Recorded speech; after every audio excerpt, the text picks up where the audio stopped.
शिखर चौधरी द्वारा थानों में शुरू किए गए जनसंवाद कार्यक्रम की प्रभावशीलता पर अब सवाल उठने लगे हैं।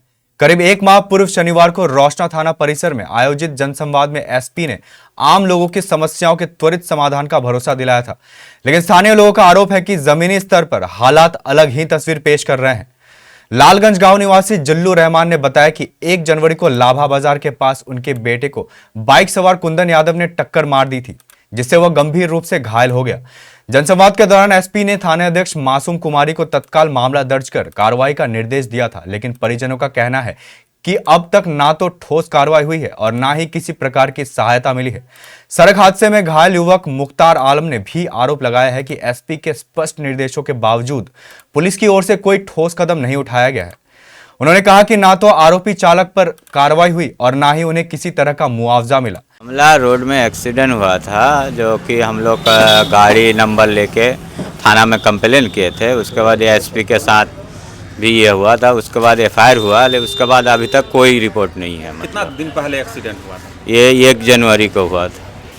एसपी के जनसंवाद कार्यक्रम में भी आप पहुंचे थे? हाँ, वहाँ पहुँच के एसपी साहब को सब बोला गया। उसने वो बोला कि एफआईआर कर दो उस पर, एसपी साहब। तो एफआईआर भी हो, उसके बाद एफआईआर भी हुआ है, लेकिन अभी तक कोई रिस्पॉन्स नहीं है। क्या चाहते हैं आप?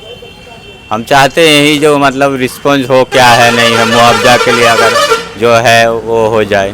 थाना में नहीं सुन रहे आप? नहीं, थाना में अभी तक तो कोई नहीं है। एफआईआर के बाद अभी तक कोई रिपोर्ट नहीं है। क्या नाम आपका? मुख्तार आलम। थाना गए थे? हाँ। क्या थानाध्यक्ष का क्या कहना है? अभी तक वो लोग बोला है, अभी तक कोई ये नहीं है इन्फॉर्मेशन। यानी आवेदन देने के बावजूद भी? हाँ, एफआईआर होने के बाद भी अभी तक कुछ नहीं है। घर कहाँ हुआ था? लालगंज। एक्सीडेंट हो गया? ये 1 जनवरी 2026 को हुआ है एक्सीडेंट। उसके बाद एसपी साहब का प्रोग्राम हुआ था, वहाँ फिर आवेदन दिए। उसके बाद आवेदन देने के बाद एफआईआर हुआ, लेकिन अभी तक कोई रिस्पॉन्स नहीं है। एक्सीडेंट होने से कितना दिन बाद एसपी साहब आए? 1 महीना है कि थानाध्यक्ष द्वारा उच्च अधिकारियों के निर्देशों की अनदेखा की जा रही है, जिससे पीड़ित परिवारों में आक्रोश बढ़ता जा रहा है। उत्तरी लालगंज पंचायत के मुखिया तनवीर अहमद ने जनसंवाद के दौरान लाभा 0 माइल चौक पर लगातार लगने वाली भीषण जाम की समस्या उठाई थी। उन्होंने वहां पुलिस जवानों की तैनाती और नो पार्किंग जोन बनाने की मांग की थी। एसपी द्वारा आवश्यक निर्देश दिए जाने के बावजूद स्थिति में कोई खास सुधार नहीं हुआ है। जनसंवाद कार्यक्रम के दौरान दिए गए आश्वासनों के धरातल पर अमल न होने से स्थानीय लोगों में असंतोष गहराता जा रहा है। चौक चौराहों पर पुलिस प्रशासन की कार्यप्रणाली को लेकर खुलकर चर्चा हो रही है। अब देखना यह होगा कि प्रशासन इन आरोपों पर क्या कदम उठाता है और जनसंवाद के माध्यम से किए गए वादों को किस हद तक जमीन पर उतार पाता है।